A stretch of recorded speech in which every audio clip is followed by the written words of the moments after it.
10분인 줄 알았는데 15분이라 해서 빨리 읽겠습니다. 네, 죄송합니다.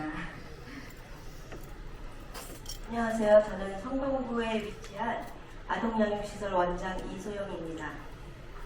저는 오늘 여러분들께 현재 아동양육시설의 역할과 또 앞으로의 변화에 대해서 저희 이든아이비를 예를 들어서 말씀드리고자 합니다.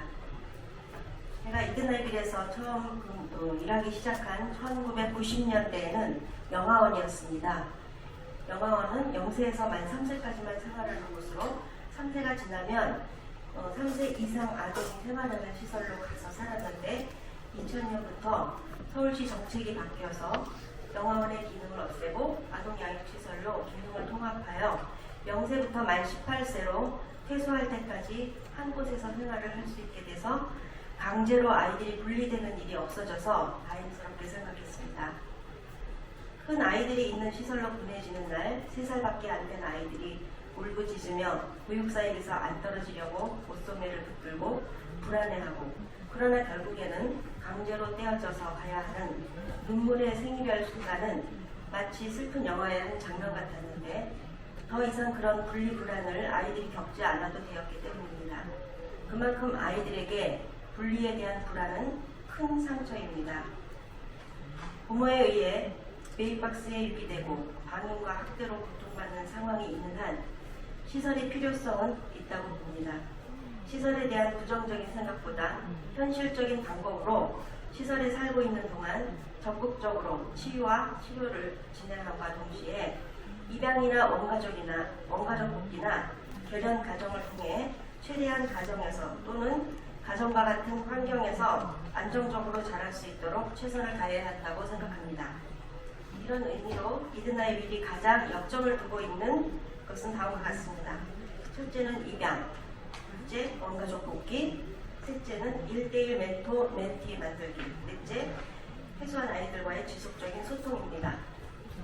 입양에 대한 의견입니다. 최근 국내 입양 절차는 2020년 10월 발생한 정인이 사건 이후 한층 까다로워졌습니다. 이 사건으로 인해 아동 거주지의 시군구에서 진행하는 사례결정위원회와 예비 입양 부모 가정과 입양 대상 아동을 결연하는 결연위원회가 생겼습니다. 아동을 안정적으로 영입할 수 있는 신뢰가 되는 입양 가정을 선정하기 위함이겠지만 입양 절차가 까다로워지고 힘들어져서 입양을 하시려는 분들이 입양을 포기하거나 아이들이 좋은 가정에서 살 수 있는 기회를 놓치는 일이 있을까봐 걱정이 됩니다. 엄밀히 말하면 정인이 사건은 입양 절차의 문제가 아니라 부모가 아동을 학대한 아동학대 사건으로 더 맞춰져야 되지 않나 싶습니다. 시설에 입소된 아이들 중 메이박스를 통해 들어온 아기들은 우선 입양 대상 아동이 됩니다. 그래서 가급적 돌 전에 가정에 입양을 가기를 희망하고 있습니다. 아이는 가정에서 사랑을 받고 자라야 하는 것이 당연하다고 보기에 이든아이빌에서는 입양을 적극적으로 진행하고 있습니다. 서울시 아동복지센터에서 아이들을 시설로 보내면 시설에서는 입양도 보내고 가정위탁 보내고 시설에서 살게 되면 가정과 같은 환경으로 잘 키우고 이런 순환이 잘 되어야 계속 발생되는 아이들이 조금이라도 더 행복해지는 데 도움이 되는 일이라고 믿습니다. 그동안 많은 아이들을 입양을 보냈습니다. 입양 후 입양 부모에게 시설 방문을 안 해도 되고 아이가 시설에 있었음을 꼭 기억하지 않아도 된다고 하는데 가끔 인사차 입양 가족이 찾아오는 경우가 있습니다. 엄마 아빠 손을 잡고 오는 아이의 얼굴을 보면 너무 밝고 편안해 보여서 그래 바로 이 모습이지, 이러니까 더 입양을 시켜야지 라는 생각이 많이 듭니다. 원래부터 가족이었던 것처럼 행복한 그 모습에 감사할 뿐입니다. 2015년부터 2021년 서울시 통계를 보면 아동양육시설의 입양 대상 아동 요청 건수는 269명이었고 입양이 확정된 아이들은 256명이었습니다. 예전보다 시설에서도 입양을 보내려고 많은 노력을 하고 있음을 보여주는 것이라 생각합니다. 더 많은 아이들이 입양 대상이 되면 좋겠지만 입양을 선호하는 가정이 주로 영아를 원하고 남아보다 여아를 원하고 있는 한계도 있습니다. 또 아이를 데리러 오겠다고 메모가 있으면 입양을 갈 수가 없습니다. 시설에서는 입양을 잘 안 보낸다고 하는데 그 몇 년 사이에 시설에서도 입양에 더 적극적인 곳이 많아졌습니다. 시설에서는 항상 입양 대상 아동이 있고 기다리고 있음을 다시 한번 말씀드리고 싶습니다. 최근 서울시 아동영유시설은 2022년 4월 서울시 아동복지센터로부터 유기 아동 입양 추진에 대한 협조 요청이라는 공문을 받았습니다. 서울시는 보건복지부 아동복지정책과의 관악구 발생 유기 아동에 대한 가정형 보호 강화 방안 안내를 근거로 하였습니다. 이 공문의 주요 골자는 베이비박스 아동을 입양 보내기 위해 최대한 시설에 머물지 않게 하기 위함이랍니다. 그런데 복지부에서는 가장 중요한 점을 생각을 못하신 것 같습니다. 바로 아이들이 더 많은 분리불안 경험을 해야 한다는 것과 또 입양이 안 되는 아이들은 다시 시설에 재입소될 수 있다고 하는 점입니다. 지금까지는 유기아동이 시설로 와서 입양 부모에게 가기까지 베이비박스에서 아동복지센터 그리고 아동시설로 입소하고 입양 부모 품으로 갔는데 보건복지부의 절차에 따르면 1차가 베이비박스, 2차 서울시 아동복지센터, 3차 아동시설 입소, 4차 입양기관으로 전원, 5차 입양부모 품으로, 6차 입양 허가 안 되었을 때 다시 시설 입소 가능성 이렇게 5번, 6번 옮겨 다녀야 된다는 것입니다. 아이들이 겪게 되는 심리적 불안감, 정서적 상처, 분리불안 등 아이가 받을 상처에는 신경 쓰지 않고 행정 편의적이라는 생각도 듭니다. 저는 복지부에서 아이를 키우고 있는 시설과는 의논 한 번 없이 왜 이런 결정을 하였는지 이해가 되지 않습니다. 많은 원장님들이 아동양육시설에서 입양부모 품으로 가기를 기다리며 잘 생활하고 있는 아이를 입양기관으로 보내는 게 맞는지 묻습니다. 아이가 극도로 불안해하는 건 누가 책임집니까? 문득 1990년도 영화원 시절에 다른 시설로 강제 전원되어야 했던 3세 아이가 안 간다고 울부짖던 그 시절이 생각났습니다.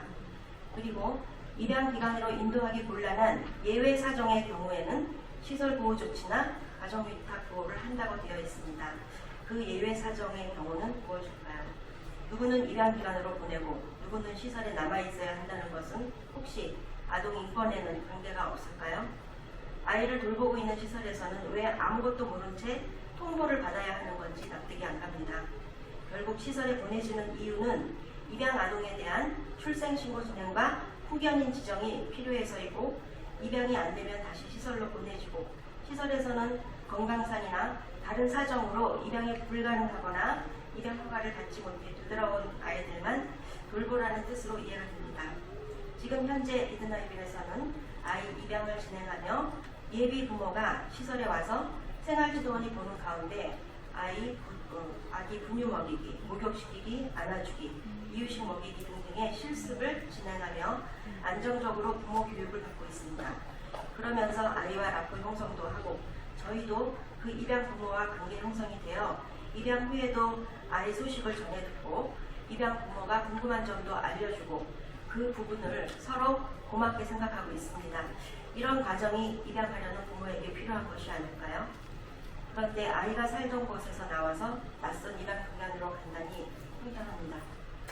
아이를 생각한다면 차라리 입양 대상 아동을 시설로 보내지 말고 입양기관으로 바로 보내서 출생신고 및 후견인 지정도 거기서 하면 되지 않을까요? 그러면 아이가 5번, 6번이나 분리불안을 겪어야 하는 일은 없지 않을까요? 저희 아동양육시설에서는 아이들이 한 번이라도 덜 분리되고 불필요한 분리 경험과 트라우마를 겪지 않고 좋은 가정에 입양되기만을 바라고 있습니다. 시설에 대한 잘못된 편견으로 아이들을 더 힘들게 하지 말아주시길 이 자리를 통해서 간곡히 부탁드립니다. 둘째, 원가족 복귀입니다. 방임이나 학대로 시설에 들어오는 아이들이 점점 늘고 있습니다. 그래서 정서적 치료를 필요로 하는 아이들이 많아지고 있는데 원가족 부모가 아이를 데려가기를 원한다면 많은 시간을 부모 교육과 상담을 필수적으로 받아야 하고 아이와의 만남을 서서히 그리고 올바른 양육 방법에 대한 학습과 실습을 갖게 하여 가정에서 다시 잘 지낼 수 있도록 도와주어야 한다고 생각합니다. 원가족 복귀를 위한 프로그램을 하다 보니 정작 아이의 부나 모는 우리들이 일반적이라고 여기는 올바른 양육 방법에 대한 학습이 거의 없었습니다. 그리고 생활적인 부분에서도 아이와 마트를 간다든지 외식이나 영화를 본다든지 여행을 함께하며 대화를 한다든지 이런 경험이 없어서 처음에는 너무 어색해 하였는데 여러 번 진행을 하다 보니 자연스러워지고 서로 정도 더 들고 무엇보다 아이가 좋아하게 되어서 집에 갈 수 있는 여건이 점점 좋아지게 되었습니다. 정기적으로 아이를 만나고 아이와의 약속은 꼭 지키게끔 하였습니다. 아이와 시간을 많이 가진 만큼 원가족으로 갔을 때의 부작용은 덜 하는 것 같습니다. 연고자가 있는 아이들은 가급적 원가족 복귀를 목표로 지금도 노력하고 있습니다. 셋째는 1:1 멘토 멘티 만들기입니다. 저희는 예전부터 봉사자분들이 많이 오시는 편이었습니다. 각 봉사단체나 개인적으로 봉사를 오시면서 아이들과도 자연스럽게 친해지고 있습니다. 지금 퇴소한 아이들 같은 경우에 이제는 밖에서 따로 만나기도 하고 같은 사회인으로도 친하게 지내고 있습니다. 그리고 봉사는 아니더라도 아이들 공부하는 데 좋은 후원자나 선생님이 되어주셔서 아이들을 돕기를 원하시는 분들도 계십니다. 코로나로 인해 근 3년을 많은 봉사자분들이나 후원자분들이 못 오시고 힘든 시간을 보냈습니다. 그러나 다시 봉사자분들이 오시기 시작하고 좋은 단체도 연결되어 아이들 멘토 멘티 만들기도 활발해지고 있습니다. 이렇게 아이들에게 멘토 멘티를 하려는 가장 큰 이유는 아이들이 덜 외롭게 하기 위함입니다. 이런 연결은 어릴수록 필요하다고 생각합니다. 처음에는 가볍게 시작이 되지만 세월이 지날수록 아이들과의 끈끈한 정으로 계속 이어지는 것 같습니다. 저희가 바라는 건 이렇게 잘 연결이 되어서 아이들이 퇴소 후에도 꾸준히 만남을 가져서 아이들이 절대 혼자가 아니고 마음 든든한 삼촌이나 이모, 형, 언니가 옆에 있음을 알게 해주고 싶어서입니다. 나아가서 결연가정으로 맺어져서 아이들도 그 가족의 일원으로 기쁨을 함께 나누기를 바랍니다. 드나이글 아동 모두 한 아이의 한 가족으로 다 맺어져서 함께 체육대회를 가져보는 것도 좋다고 생각합니다. 지금도 저희는 아이들의 결연가정을 잘 만들어가고 있습니다. 네 번째는 퇴소한 아이들과의 지속적인 소통입니다. 저희는 2000년도부터 아이들이 안 갔기 때문에 다른 데로 안 가서 만기 퇴소한 친구들이 이제 20명입니다. 아직까지는 연락도 서로 자주 하고 자주 방문하고 돈독히 지내고 있습니다. 아이들 입장에서는 그래도 고향 같은 곳이고 친정이고 나를 언제든지 바라봐주고 항상 내 편이라고 여기고 있나 봅니다. 지금은 퇴소한 아이들이 20명이고 자립 담당이 무척 바쁘게 아이들 관리를 잘 해주고 있는데 아이들이 많이 늘어나면 어떻게 지금처럼 관리가 되나 걱정이 됩니다. 그리고 퇴소하고 5년 관리한다고 되어 있지만 아이들과의 관계는 절대 5년에 끝나는 그런 관계는 아니라고 생각합니다. 저는 시설에 자립 전담 요원이 한 명 더 있어야 한다고 협회를 통해서 서울시에 강력히 요청을 하고 있습니다. 자신의 고민도 들어주고 아이들을 더 잘 알고 관리해주기에는 자립 담당 선생님이 본인이 살았던 시설 안에 자립 담당 선생님이 훨씬 편할 것입니다. 그것이 또 아이들에게 중요한 부분이라고 생각합니다. 지금까지는 우리의 역할에 대해서 말씀을 드렸습니다. 이제 앞으로 우리의 변화가 필요하다는 것은 무엇일까를 생각해 보았습니다. 그런데 거창한 걸 원하는 건 아닌 것 같습니다. 그냥 시대의 흐름에 맞게 현재 아이들에게 가장 절실히 요구되는 것들에 대해 잘 해결하고 최선을 다해주는 일이라고 생각합니다. 그리고 시설의 원장님들을 비롯한 모든 관계자들도 더 앞서가는 마인드로 아이들을 도와야겠다는 생각이 듭니다. 아이들을 보육원의 아이들이라기보다 그냥 도움이 필요한 우리나라의 아이들, 그리고 현재 내가 맡고 있는 소중한 아이들이라고 생각하면 좋겠습니다. 본인은 원치 않았지만 시설이라는 이름 안에 살게 되었습니다. 그래서 우리가 아이들의 자존감을 더 많이 높여줘야 되겠다고 생각합니다. 학대와 방임으로 들어오는 비중이 많아지는 만큼 감정 조절이 힘들어져서 아이들 간의 갈등이 많아진다거나 치료가 필요한 아이들이 많아지고 있습니다. 치료도 반드시 필요하지만 정서 치료 차원에서라도 아이들 방을 1인 1실로 하여 보다 안정적인 마음을 갖도록 환경 개선이 꼭 필요한 시점이라고 생각합니다.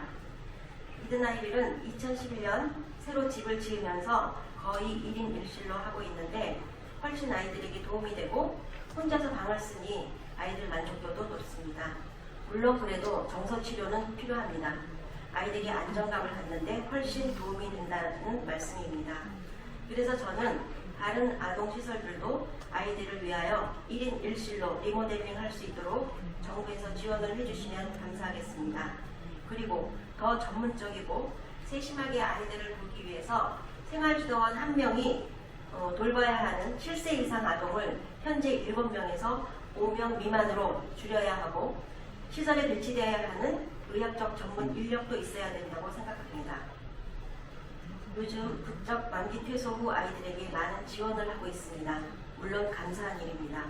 그런데 시설에서 성장하고 있을 때 더 정부나 지자체에서는 지원을 아끼지 않아야 한다고 생각합니다. 나무도 어릴 때 영양분을 많이 줘야 크면서 튼튼하고 좋은 나무로 자라듯이 우리 아이들도 어릴 때 더 많은 영양분을 주고 지원이 있어야 합니다. 그리고 정부나 지자체에서도 더욱 시설에 대한 믿음을 갖고 도와주셔야 된다고 봅니다. 입양도 못 가고 가정복비도 못하고 시설에서 자랄 수밖에 없었어도 그 누구보다 잘 살아서 사회에 떳떳하고 훌륭한 인재가 많이 나올 수 있도록 돕고 매스컴에서도 이런 좋은 케이스를 많이 홍보하고 정부, 지자체, 시설에서 함께 아이들을 잘 키우고 도와주었다는 평가와 긍지를 갖게 되기를 기원합니다. 감사합니다. 네, 이소영 원장님께 다시 한번 감사의 말씀드립니다. 네, 마지막 주제적을 듣는 가운데 오늘 컨퍼런스를 주최하신 최재형 의원님께서 자리에 오셨습니다. 여러분 앞으로 모시고 인사 말씀 전해드리도록 하겠습니다.